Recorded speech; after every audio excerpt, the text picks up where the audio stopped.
लहानू भक्तांना सप्रेम जयगुरु. आज आपल्यासोबत कांजी मोठी जवळील एक पवनूर गाव आहे. त्या पवनूर गावातील एक ज्येष्ठ व्यक्तिमत्व आपल्यासोबत आहेत. श्री विनोदरावजी चौधरी. मूळ गाव त्यांचं पवनूरच आहे. तर ते आपल्याला यापूर्वीसुद्धा त्यांचा एक एपिसोड श्री समर्थ लहानूजी महाराज यांच्या जीवनचरित्रावरती झालेला आहे. तर ते आपल्याला काही संतश्रेष्ठ गजानन महाराज शेगाव यांच्या बाबतीतले काही अनुभव सांगणार आहे. काका जय गुरु. जय गुरु. जय लहानूजी बाबा. जय लहानूजी. सर्वात आधी तुमचं संपूर्ण नाव सांगा. विनोद कृष्णराव चौधरी. तर तुम्ही तुमच्या जीवन प्रवासामध्ये आलेले ज्या पद्धतीनं संत लहानूजी महाराजांचे अनुभव सांगितले त्याच पद्धतीनं आपण जे सप्तऋषी होऊन गेले तर त्यातलेच संतश्रेष्ठ श्री गजानन महाराज यांचे तुमच्या जीवन प्रवासामध्ये काय स्थान आहे आणि काय तुम्हाला साक्षात्कार घडले या बाबतीत सांगा माहिती.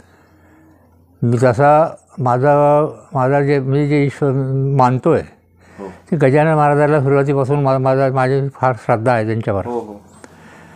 आणि लग्नाच्या आधीपासूनच मी त्यांच्याविषयी मला खूप आदर होता आणि शेगावला सदोतीत मला जाणं येणं राहत होतं. एक वेळा काय झालं की माझं लग्न झाल्यानंतर मला 2 मुलं होते. आम्ही दरवर्षी दिवाळीकरता पवनूरला येत होतो. असा नियमच होता.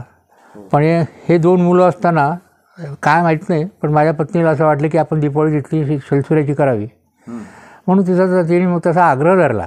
तुम्ही सर्व्हिस लावता? मी सर्व्हिस लावतो शेलसुऱ्याला आणि त्या फॉर्म लावतो. त्या क्वार्टरला आम्ही राहत होतो. तर दर दिवाळीला आम्ही गावाला येत होतो. कुटुंबामध्ये दिवाळी व्हायची की नाही त्याच्यामुळे इथेच येत होतो मी.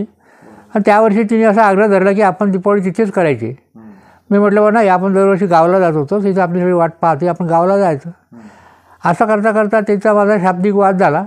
मी म्हटलं तिला तू थांब इथे मी मुलांना घेऊन चालला जाईल असं म्हणून मी सकाळी स्वतःच्या ड्युटीवर चालला गेलो. आणि नंतर 12 वाजता परत आल्यानंतर फॉर्मवरून परत आल्यानंतर मी विचारलं तर तिला काय माझ्या मनात काय शंका आली माहीत नाही. तिने 2 मुलं घेऊन ही वर्धेला चालली आली. वर्धेला माझं घर आहे. मी आल्यानंतर शेजाऱ्याला विचारलं की बा कुठे गेली म्हणजे त्या वर्धेला गेलेत. आता मग नंतर मी विचार केला की बा ही वर्धेला गेली आपण जर गेल्यानंतर आपण जर दोघांचा जे वाद झाला त्यांच्या कुटुंबाची संपूर्ण दिवाळी म्हणजे कहरातच जाईल. त्याच्यापेक्षा मी असं ठरवलं की बा आपण दिवाळीला गावाला न जाताना शेगावला जावं तिथलं लक्ष्मीपूजन पाहावं. तो धनतेरसचा दिवस होता. संध्याकाळच्या प्रहरी मी निघायचं ठरवलं. मी वर्धेवरून जायचं तर मला बा कोणतरी पाहिल आणि विचारल म्हणून मी पुलगाववरून जायचं ठरवलं.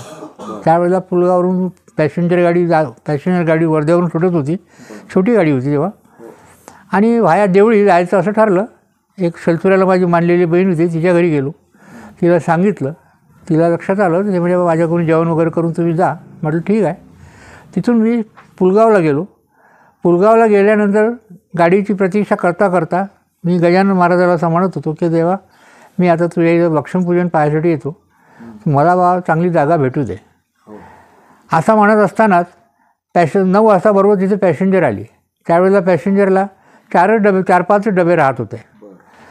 आणि त्या गाडीमध्ये एवढी गर्दी होती. कोणत्या वर्षीची गोष्ट असावी ही साधारणतः 74-75ची गोष्ट आहे. म्हणजे 73-75ची काहीतरी आहे 75ची गोष्ट आहे ती. आणि मग गाडी आल्यानंतर पाहतो तर प्रत्येक इंजिनच्या डब्यापासून तर शेवटपर्यंत अगदी खाली लोक बसून होते. कुठेच जागा नव्हती. गाडी सुटायची वेळ झाली. म्हटलं आता कसं करायचं. म्हटलं आपल्याला जायचंच आहे. ठीक आहे म्हटलं आता आपण उभ्याने प्रवास करावं म्हणून मी एका डब्यामध्ये चढलो. एका डब्यावर चढल्यानंतर त्या रांगेमध्ये जे उभे होते त्या रांगेमध्ये मी सुद्धा उभा राहिलो. समोरच्या माझ्या एका व्यक्तीने मला म्हटलं म्हणजे ती पाठीमागच्या डब्यात जा म्हणे तिथे तुमची जागा आहे.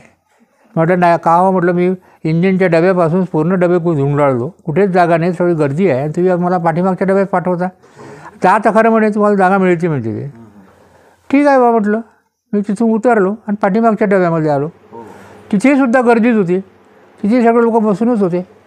मग म्हटलं अरे म्हटलं इथे गर्दीच आहे म्हणून ही पिशवी कुठेतरी बॅग ठेवावं आपण आणि उभं राहावं या उद्देशाने मी थोडं आतमध्ये गेलो. तर आतमध्ये गेल्यानंतर वरतं जे बऱ्याक असते की नाही का सामान ठेवा हां तर ती एक खाली होती अगदी लागूनच. आणि सगळे खाली अगदी दाटून बसून होते. तर मी म्हटलं का हो हे वरतं कोण आहे.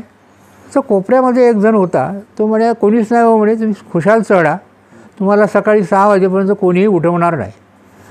हा माझ्या बाजूचा एक होता. नाही हो म्हणे, तो संडासात गेला असेल, तुम्ही म्हणे चढू नका. तो म्हणे नाही नाही तुम्ही चढा तर खरं म्हणे. म्हटलं ठीक आहे बा, म्हणूनच आपण उतरून जाऊ. मी चढलो वरती चढल्यानंतर आणि बॅग वगैरे ठेवून दिली आणि झोपलो तिथे. सकाळी 6 वाजेपर्यंत कोणीच असं म्हटलं नाही मला की माझी गाडी जागा आहे बा, खाली आहे, उतरा काय. आणि मला काही कल्पना नाही. तिथे उतरल्यानंतर स्टेशनवर चहा वगैरे घेतला आणि तेवढ्यात गेलो. तिथे त्याची लक्ष्मीपूजनाचा दिवस होता.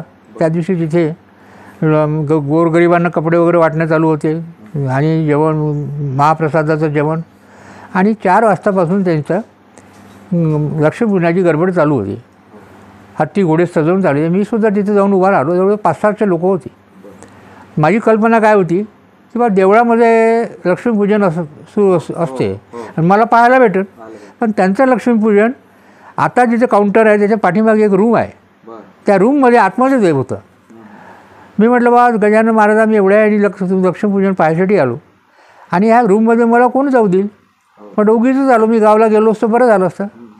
असं म्हटल्यानंतर तो वरांडा त्यावेळेला खालीच होता. तिथे काही काउंटर काही नव्हते. सगळ्या लोकांना बसा 500-600 मंडळी सगळी त्या वरांड्यामध्ये बसली. मी त्यांच्याबरोबर जाऊन बसलो. त्या दरवाजापासून कमीत कमी 25 फुटावर मी होतो. हे अगदी तरुण पोरगा एक माझ्यापाशी आला. अगदी त्यांचे जे सेवक लोक राहत होते की नाही त्याच्यात तसा अगदी त्याच धोतर शर्ट वगैरे घालून आणि मला म्हणे तुम्हाला पाटील आतमध्ये बोलावते. तितक्या लोकांमध्ये मी उठलो, त्याच्या पाठीमागे गेलो. दरवाजापर्यंत त्या व्यक्तीने मला नेलं आणि दरवाजापासून तो व्यक्ती कुठे गेला मला माहीत नाही. आतमध्ये ते हरिपाटील उभे होते. त्यांनी मला उरवेट घेतली आणि आतमध्ये असं लक्ष्मीपूजन आणि असं मला त्यांनी बसायला सांगितलं गादीवर. मी बसलो. मला कल्पना नाही या गोष्टीची. सगळे लोक बाहेर, मी आतमध्ये. तो ब्राह्मण सगळे पूजा करून राहिले. त्यांचे विधी चालू आहेत. लक्ष्मीपूजन झाल्यानंतर त्यांनी प्रसाद दिल्यानंतर पानपुडा वगैरे दिला आणि पुन्हा येताना मला त्यांनी उरवेट घेऊन निरोप दिला. आणि मी मग बाहेर आल्यानंतर मग माझ्या लक्षात आलं की बा हे असं कसं घडलं. इतक्या लोकांमध्ये आपल्यालाच कसं. आणि आपण मग तो गाडी घासून सगळा प्रसंग मला आठवायला लागला. पण तिथपर्यंत मला इतकुशीही कल्पना आली नाही की बा आपल्याला हे सगळा साक्षात्कार गजानन महाराजांनी दिला आणि प्रत्यक्ष गजानन महाराज आपल्यासोबत होते. आपण जी मनोमन इच्छा करून तेच सगळं घडलं. तर असा त्याचे जे जागृत आहे माझा पूर्ण विश्वास आहे. ते अजूनही तुम्ही ज्या भावनेने तिथे गेलात त्या भावनेने तुम्हाला तिथे ते दर्शन देतात.